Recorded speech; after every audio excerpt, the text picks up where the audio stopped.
Is this getting repetitive? I hope you're gonna tell me at the end of this video. It's Asia Marquet here, Lemon Creation with another watercolor abstract. First things first, I am extremely happy and excited. I am using for the very first time in my life Arches watercolor paper, but it's not a normal watercolor paper, it's 100% pure cotton paper, and I am so happy I finally managed to offer myself this paper because it's been a long time I was dreaming about it, and I always found it so expensive. If you consider what I do with watercolor papers, I do yes, with watercolor papers, I do not sell my watercolors. I actually usually when I do watercolors, I am not sure I'm gonna be happy with the effect, so I said to myself, this time I'm gonna try. So this is it. This is the video with the very first paper I took out of this block of papers. And you know, I am really super excited. I'm gonna be using, as far as I remember, two brushes, one from Escoda and the other from Fuumuui, and they were both working perfectly. I did not so long ago the review of the Fuumuui brushes. I still find them very good. The only problem I have with them, they are just don't want to stay in place. When you put them flat on the surface before you start actually working with them, they're just rolling over and they are disappearing from the desk if you don't catch them on time. That's my only problem with them, but I think that's fun also. And also I'm gonna be using my Gansai Tambi watercolors, and mostly one watercolor which is called purple, simply purple. I'm gonna be mixing it a little bit with black and also with cobalt violet. I strive to get this beautiful plum color, you know, it's kind of like this one, which I'm getting here.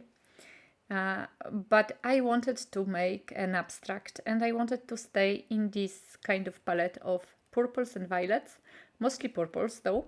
So I am adding now a little bit of black to the purple, and oops, yes, I add too much of the black. So I'm coming back and adding a little bit more of purple because I wanted to have this kind of, you know, darker color, darker shade. And also what I've noticed when I am mixing watercolors, especially the Gansai Tambi, but also Dr. P.H. Martin's, quite often I get two different colors or three different colors, usually two different colors. And I know this is because of my not very good mixing, but I don't mind. Actually, I really do like this effect. So I do not mix very well. I leave the paints not very well mixed, because for abstracts anyway, I do not need them to be the perfect shade. I do not try to match them to anything else, so I leave it like that, and I love it. And what I've noticed about this new paper, which is now the favorite paper of mine, apart from the texture, which is very weird, it's for me, it's almost like a sandpaper, a little bit like in my hands. It's not very smooth, it's really cool. It's also when you do not add water, because here for the first lines I add water to the paper, but for the next lines I was making, there was not water everywhere, the paper was not wet everywhere. So if you don't have your brush very well loaded with water, you get this effect, like, you know, like I just did, like, you know, like there are spaces which are empty. Even though you pass the brush through that, you get these empty spaces, and that gives such a beautiful feel, a beautiful extra interest. You see that, guys? It's just amazing. So I do understand now why real watercolor artists are using this type of paper, the cotton paper, called press, of course, and that is gonna be my favorite paper for watercolors. And if you can afford and you do watercolors and you feel like, you know, you are at this point that you can actually buy yourself a watercolor paper like that, just do it, guys, because it's like a life-changing experience. And I have to tell you that now I'm gonna be cherishing this paper a lot. I am not sure how often I'm actually gonna use it, but I want to use it. But I am afraid I'm gonna make something which I don't like. And what's happened in this process, in this project, it's exactly this. I was so concentrated on doing good because I have good paper and I have quite a good watercolors and I have good brushes. I have everything. So my project has to work out. It has to be beautiful. And of course, I overdid it. I put too many lines. And anyway, lately I think I'm going only with lines for abstracts, or not maybe like only. But there is quite a lot of lines in my projects. And so let's leave it like that. It's my intuition, or I don't know what, trying to tell me that maybe for now the lines are way to go for me. But I'm gonna be trying to change even for you guys, because I know that watching the same thing or the same kind of pattern is not so interesting. And I'm trying to change right now, even adding a little bit of splotches of paint, and how beautifully it reacts. What I really want is to use this paper with granulating watercolors. And I'm learning now a lot about granulating watercolors, and there is video coming quite soon. It's in my head already. Now I just have to do it. When I'm gonna try to explain you a lot I learned lately about granulating paints.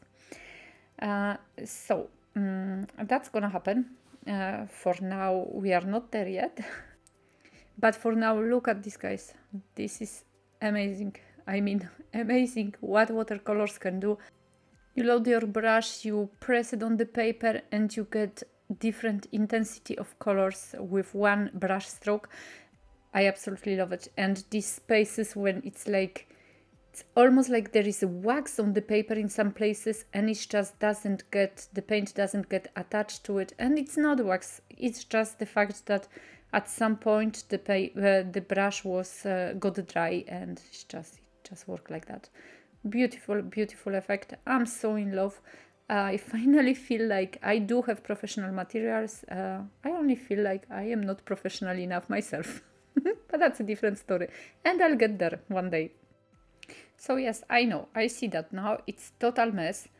And I should have stopped at some point and restrained myself from making more lines. I feel like I really need a big brush, like, you know, these flat brushes, like really, really large ones. I actually do have one or two like that. I have to try them with watercolors, because that's what I would like to do. I kind of one or two big lines and then just leave it like that. Maybe add a little bit of color, and and then I'm gonna finish like today with too many lines. But that's the thing also, you know, sometimes I don't know where to stop, and I wanted to make abstract with a lot of white space. Finally, you're gonna see I didn't, and this is weird for me, so that's why maybe I do not like this project so much, because, you know, I got a fly there. I hate flies. Okay, I don't hate, I don't like them. But the thing is that, yes, I am lost when I do a project where there is not too much white space left, because simply I don't know, I don't feel like it's me, and I think it's not good. So you'd be the judge of that. You can tell me in the comments what did you think about it. And of course I'm adding a little bit of gold here and there, because I think gold brings a little bit more joy, more elegance. I think I needed elegance here. And then I'm gonna add a little bit of white and a little bit of black, so a little bit of doodles, but kind of like trying to keep it on the elegant side of the doodles. Also, if you haven't noticed, I do have very unsteady hand. I would not be a good sniper ever.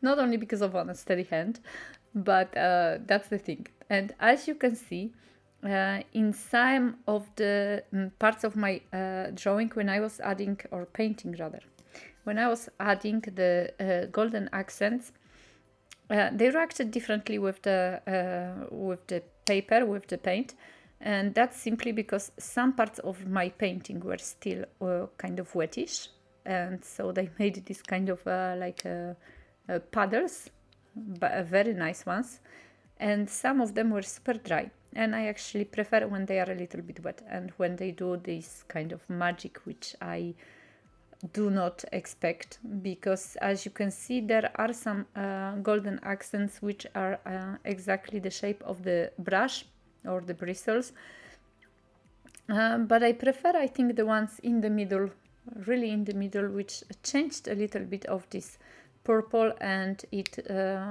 added this golden touch, which is super cool.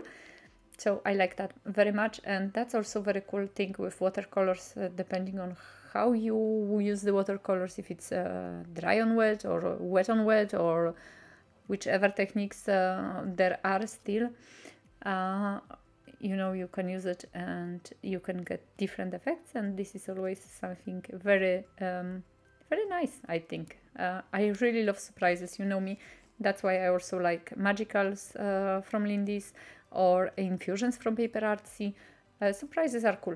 Sometimes they do not work well if you really don't, you know, if the surprise is too big for you to handle. But otherwise, surprises are quite nice, and you can get nice effects with them. So that's why I also love watercolors. The rest of this project is really mark making and line making, and I speed it up for you because, I mean, who wants to watch, you know, in the real time making so many lines. Otherwise, as I mentioned, I used a white pen, and I also used black pen. The white, anyway, you're gonna get the all the products I use in the description box below this video. But the black one is the Uni Pin fine line, and the white one is Gelly Roll from Sakkura. I have to tell you, I forgot when I was making this video, which is so popular, the video about the bubbles, how I made a watercolor bubbles background. I forgot to tell you, and I wanted so much, when I started doing the edition, I said to myself, I have to remember that, and I completely forgot. I actually wasted my fine liners on this project because there was some residue from the bubbles, from the soap. And so I wasted them, and I forgot to tell you to use your old pens or something you don't really, you know, need anymore, or you don't mind wasting. So I needed to buy myself a new set of fine liners, and I was a little bit reluctant to use the black ones on this project. But I tried the number 0.1, I think 0.1, and it worked perfectly, and it actually works nice. This is fine grain paper, which is also very important, because if you use fine liners, it's better if the paper is as smooth as possible, at least in my experience. So yes, they work perfectly, but for the bubbles, if you use bubbles, if you have a background with bubbles, be careful. There is gonna be a residue on the paper, even though you will remove as much as you can, and this residue can and probably will waste your pens, so be careful with that. And I do really apologize, I forgot to mention that. Now I added that information to the description box under this video, because I think you need to know that, and I hate forgetting things which are so important. So this project will be finished right about now. What I'm gonna do is, because I didn't like the fact that the paper is so big, and I just don't know, I didn't like the fact that there was too little of negative space. I decided to actually cut it in 4 pieces, the size of my art journal pieces, thinking that you know, even if I make a kind of a triptych out of that, like 3 pieces together, it will look much better. I'm not so sure now, because I really do think that there is something missing from this abstract. As I said, I was too overjoyed and, you know, I pay too much attention to the fact that you know, I had very good paper. I apologize for my fingers. I had a pen which ran. It was not a Uni Pin. It was some other pen, like shell pen, and it ran, and I couldn't remove for the. I tried and tried, and I couldn't remove the residue from my fingers. But as I mentioned, yes, there is something I don't like that much about this abstract, but I know, guys, that you know, the things which I don't like, especially a lot of you like, because thankfully we have different tastes. So I decided to go ahead and still post it. And I heard also I read one of the comment under one of my watercolor video when I throw a piece of watercolor which I didn't like to the bin, and the girl or woman who commented said that in my country I paint on the cardboard box because it's impossible to buy watercolor paper, so please do not throw yours. And so I felt so bad, like we are living, a lot of us are living with such a comfort and it's so amazing we do not pay attention to that, so I do not throw it out. So I have to say that I am a little bit lost here. I do love my abstracts. I mean, I do love the lines. I do love the colors on the paper, but I feel like I should finish them. They are not finished. And I think maybe I should have put the tape on the edges and leave the edges white and make it like a square, you know, on the white paper. I try to put them, you know, on the top of white paper to, you know, to cut the background from white paper and just leave them like that. It didn't work. Also, I didn't feel it like it. If you have any ideas how to finish them, please let me know. I'll be very curious. What do you think about them? Or should I just leave them like that? I'm not sure. But it was a beautiful exercise of how the watercolors react on this paper, how to work with this paper, and also in doodling, you know, because always doodling is such a cool exercise, you know, to let go. I do thank you so much for stopping by and watching this video. Thank you so much for commenting. I'm really trying to answer to all of your comments as quickly as possible. And please, as always, subscribe and check out my shop. I'm gonna give you a link in the description box below. Meanwhile, big hugs and have a beautiful day. Bye bye.